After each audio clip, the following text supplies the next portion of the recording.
Hi folks, thank you for joining me in the Harvest Kitchen, Cooking with the Seasons. I am Chef Jess and I am the executive chef and owner of The Roving Feast, and we are full service catering based out of Cambridge, Vermont. And today I have the pleasure of preparing you a few of our favorite late fall specialties. We're going to start with an arugula salad with pomegranate, blue cheese, walnuts, pear, and an apple cider vinaigrette. And then we'll move into Cabernet-Braised Beef Short Ribs over parsnip puree and maple thyme roasted carrots. And then lastly, in lieu of dessert, we're going to do a riff on the Moscow Mule, and we're going to be making a local bourbon maple mule with Smuggler's Notch Distillery bourbon, local maple syrup, ginger beer. Again, looking forward to doing this, and we'll see you in just a few minutes.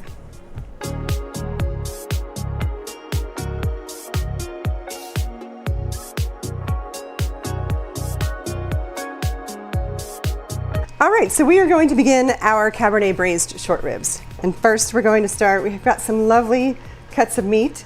And again, we are highlighting the seasons. These are from a local farm in and around Cambridge, Vermont, where we are from. So we're doing our best to keep everything today within a 30-mile radius. In Vermont, that's actually pretty much the entire state. But here we go, we're gonna give each of these a healthy dose of salt and pepper on either side. There we go. Making sure that our pan is hot. I'm going to give these a flip. Season the other side. And these are going to take us about an hour and a half in the oven at 350. But the lovely thing about braised meats is it's passive cooking. So get home from work, throw these in, finish up, clean the house, spend time with the kids, and it's cooking and you don't have to pay attention to it. So we got both of those pretty well seasoned on either side. All right, I think we are good to go. From here, got a hot pan, and now we will throw in, this is a combination of canola and olive oil. Olive oil has a very high smoke point, so you want to blend it with something that doesn't burn as easily. Got a nice glisten on the pan, so this should be pretty ready to go. And what we're trying to do here is create a nice crust on these, as well as kind of kickstart the cooking time. So right there, got our sizzle that we're looking for. And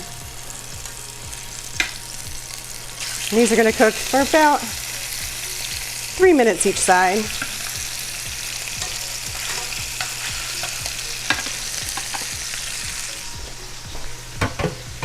Clean that up a bit. All right. So what I've learned with cooking really any meat protein, you're cooking in a this is a not non-stick pan. It is a stainless steel pan, which I prefer. Meats will tell you when they're ready to be turned. If you tug on them and they're still sticking to the pan, it's not ready. So we wait for that nice release, give them a flip. And we've got our crust, which is doing two things for us. Like I said, it's kind of quick, kick-starting the cook time, but it's also sealing in a lot of the juices and the flavor during the cooking process. From here, we're going to smash a few cloves of garlic. These are just peeled. We can give them a quick tap with the knife. What this does is releases their juices, but since these are going to be slow cooked in the oven, they don't require slicing, chopping. This can be very rustic. It's just going to become part of the gravy and the sauce later on. The other part is I made a bouquet garni, which is just a fancy term for herbs wrapped with thyme. So that will go in, as well as, for this, we don't have a whole lot of meat, about a half an onion. Again, can be very rustically rough chopped. It's just going to be part of the cooking liquid. All right, I think we're ready to throw these in. You know, this is one of those meals that's seems complicated, but is really a pretty easy one. It can be a weeknight meal, and it can be a one-pot meal for the most part. As you see here, I'm just tossing everything in. And we just want to get a little cook on the garlic and the onion, let them release their flavors. We're going to let that go for just a minute or two more. Really get another sear on the other side. All right, folks, we're going to let this cook for just a few more minutes, and we'll be right back. All right, folks, we're back, and our braised beef is just about ready to get the sauce imparted and then go in the oven. And what we're going to do is throw in probably about a cup of Cabernet. I have a nice one here that I would drink. That's pretty much the rule of thumb. Don't use the cheapest stuff you can find. We're also going to add about 2 tablespoons of your beef bouillon of choice. Again, I like this more liquefied type than the little cubes. Has much better flavor, I've found. So get that all going, and from there, give that a good stir. Get all of those ingredients combined. Throw in the bouquet garni. And one last thing, we'll throw in about a half a cup of water. In general, you want your braising liquid to be about 75% to the height of your meat. Then that also will start to concentrate and create a really nice gravy down the road. I'm going to give this one more kick of pepper. I never mind a little extra pepper. And from here, I brought one of my favorite tools of the trade, and this is a probe thermometer. Again, how I mentioned that this is passive cooking and something you can do easily on a weeknight while you're doing other things. If you take one of these and you set it to your temperature, for braised meats, I like about 212. At that point, it has allowed the connective tissue to start to really liquefy, and you get all that luscious goodness. So we will throw that right in the middle. We will take our lid, cover that up. And this will go right in the oven, 350, for about an hour and a half.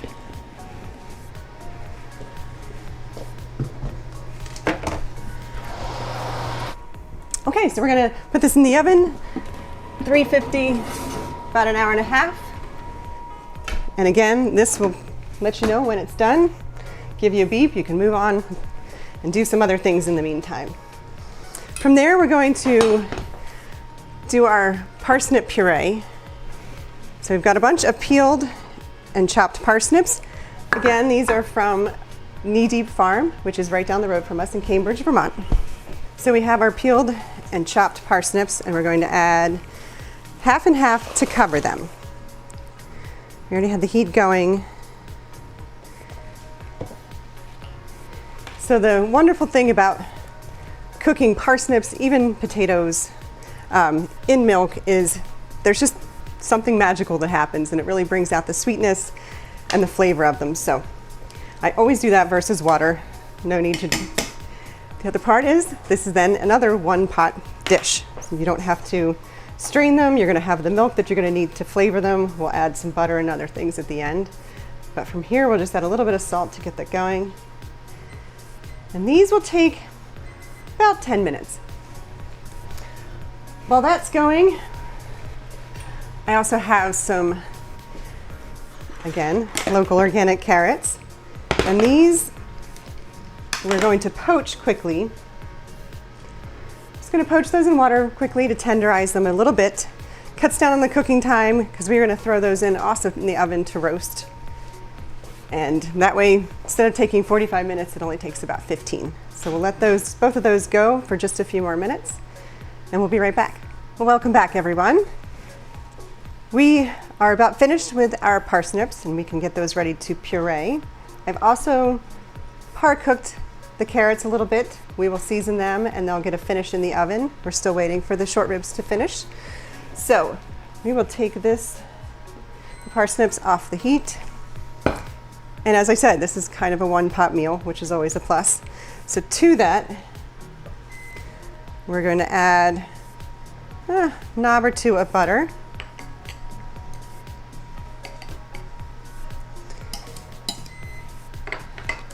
All right, so the parsnips are off the heat. I've added a couple tablespoons of butter. And as I said, we've cooked them in the cream, so we don't have to strain them. We're just gonna do a one pot meal here. And this is another one of my favorite tools of the trade is a hand blender. And again, trying to keep things as simple as possible while still having an elevated meal. All right, so then we just blitz these.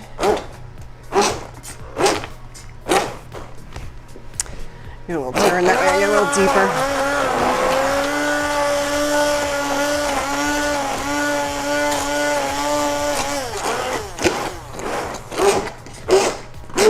All right, a little noisy, pardon me. And these are gonna whip up within a minute. We're almost there.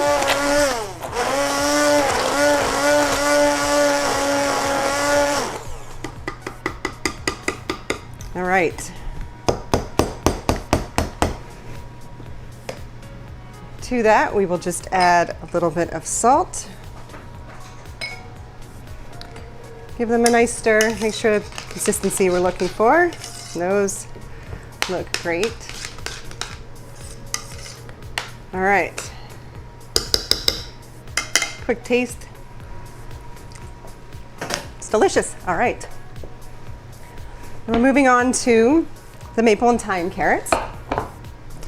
Again, I cooked these in this pan, so I'm gonna add just a little touch of butter.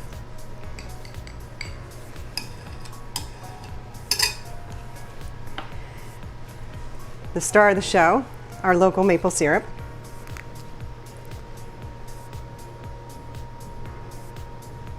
And, you know, not a lot of carrots in there. A tablespoon should do it. Always a little bit of salt. For these, a little pepper as well. And then from there, some fresh chopped thyme, actually direct from our garden. And then to that, we're just going to give them a quick toss. Get the seasoning all around. And these are going to go on just a lightly greased sheet pan. Sometimes it's easiest just to use your hands. We'll just give that a nice smear. All right, and then from there, put the carrots on in a single layer. Again, a little rustic. That butter will all melt when they're in the oven. I like to kind of put them all face down so they have contact with the pan. Hopefully get a nice little bit of caramelization on them. And from there, we pop those in the oven. Should take about 10 minutes. And we are looking pretty close on our short ribs. Shouldn't be much longer there.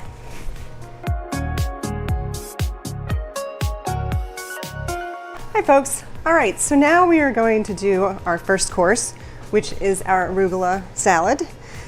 And I have thrown together a quick vinaigrette, which is 1/3 apple cider vinegar, 2/3 extra virgin olive oil, some shallot, salt and pepper. Very simple, took a minute to make. And from there, we have some of our lovely local arugula. Toss a little of that into our bowl. From there, we will add some chopped walnuts. Give these just another little break. We will throw in a few of our pomegranate seeds.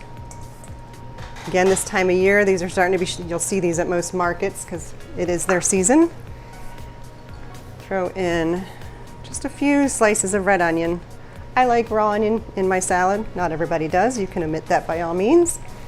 And from there, we will just do a quick drizzle of our vinaigrette. Just a smidge. Arugula is quite delicate, so you don't want to put too much dressing on it. It will get soggy very quickly. That we give a quick toss. And I always like to also salt my greens just a tad. Give a little extra layer of flavor. From there, we will plate this on our small plate here. All of the good stuff falls to the bottom, so we'll put that on the top.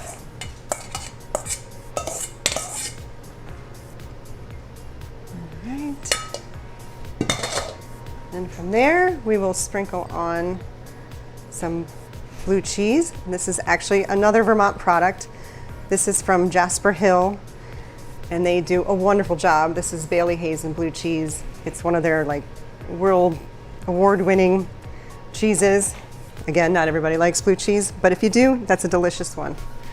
I think at this point they're almost all over the entire country, so you should likely be able to find it. And then from there, I have sliced a nice fan of fresh pear that we will set that on top. That's a little much, but there we'll go with that much. A final crack of black pepper. And there you have it. There is our arugula salad with pomegranate, pear, blue cheese, and walnuts. Welcome back, folks. All right, so we've roasted our carrots. They have a nice little bit of golden on them and a little caramelization, which is what we're looking for. Our parsnips have been pureed, and our short ribs are also ready. So we'll bring those right out. Okay, and there they are. So after about an hour and a half in the oven, we have nice tender braised short ribs. The sauce has reduced a fair bit. We're going to give that just a quick seasoning, and then that will be the gravy to top those.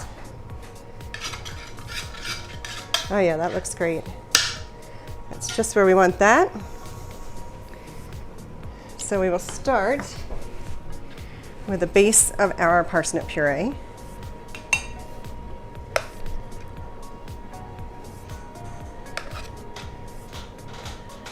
And this is such a wonderful dish for this time of year. You know, it's getting so cold outside, nice and cozy and warm, comforting. From there, we'll top with a few of these pieces of short rib. Just lay those right on top.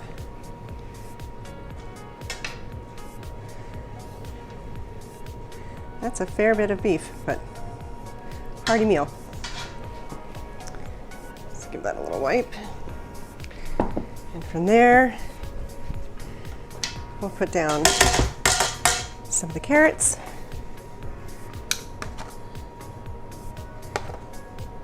Our maple and thyme glazed carrots. They look wonderful.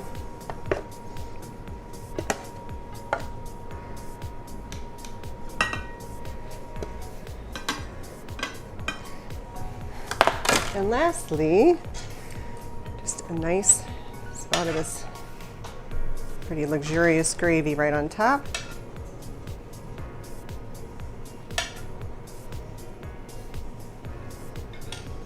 A little tidy on the bowl.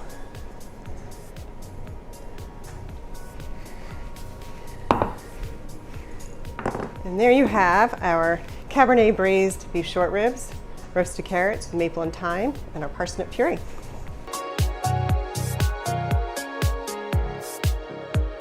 All right, so we are now on to the final part of today's meal. We are going to be doing a cocktail versus dessert, and we are making a maple bourbon mule. And we are going to be using Smuggler's Notch Distillery's bourbon. They also do a fine line of vodkas, gins, everything. They do top-notch work. If you ever see them in the store, give them a shout and check it out. So we are going to start with this and about 1.5 ounces of bourbon. From there, the other key component, about 1/2 ounce of maple syrup. All right, we'll take that, quick little squeeze of lime right in it. And from here, we'll give it a good shake.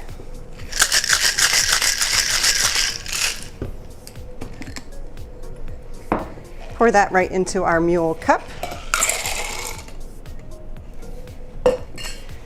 Final piece of lime for garnish, as well as a sprig of mint. Might as well give it a taste. And that is fantastic and perfect for this time of year. There you have it, folks. Hope you enjoy it. Well, thank you once again for joining me in the Harvest Kitchen today. I had the pleasure of making you an arugula salad with pomegranate, blue cheese, walnut, and pear in an apple cider vinaigrette. And then we moved on to our Cabernet-Braised Beef Short Ribs over parsnip puree with maple and thyme roasted carrots. And finally, we had our riff on the Moscow Mule, which is a maple bourbon mule made with our local to Vermont Smuggler's Notch Distillery bourbon. Thank you very much. I hope you enjoy it, and we look forward to the next time.